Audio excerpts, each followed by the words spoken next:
ఋషిమునుల యొక్క తపశక్తి ధ్యానం. ఈ ధ్యానానికి అంత శక్తి ఉంది. ఎవరైతే మనం చిన్న పిల్లలు ఉంటే ఇప్పుడే 5 సంవత్సరాల పిల్లలు ఉంటే మనం ధ్యానంలో ఒక 5 నిమిషాలు కూర్చోండి.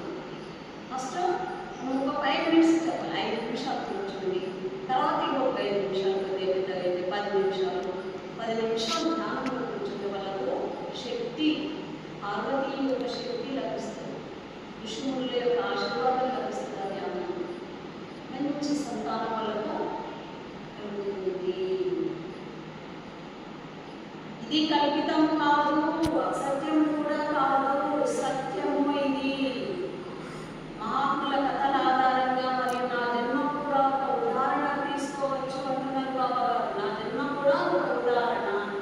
ఇందటి మహాత్ములను కూడా నేను సాక్ష్యంగా మీకు చూపిస్తున్నాను. నా జన్మ ఇంకే ఒక ఉదాహరణ మీకు చెప్తున్నాను. అందుకనే ప్రతి స్త్రీ భక్తి చేయాలి, ధ్యానం చేయాలి, మరియు సంతానం కావాలి, వాళ్ళు కోరుకోవాలి. మనం ఏ ₹1 ఖర్చు లేదు. వాళ్ళకు మంచి కూర్చోమనాలి, మందిని వచ్చి ఇట్లా కుదరదు ధ్యానము.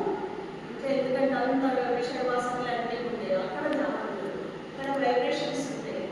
కాబట్టి ఒక 10 నిమిషాలు మీరు ఏది సాధించాలన్నా, ఉద్యోగం సంపాదించాలన్నా, ఒక పరీక్ష ఉత్తీర్ణం కావాలన్నా, ఏది మీరు సంకల్పం చేస్తారో ఆ సంకల్పం నెరవేరడానికి ప్రతిరోజు మీరు ధ్యాన మందిరంలో ఒక 15 నిమిషాలు అర్థమైన ధ్యానంలో కూర్చోండి.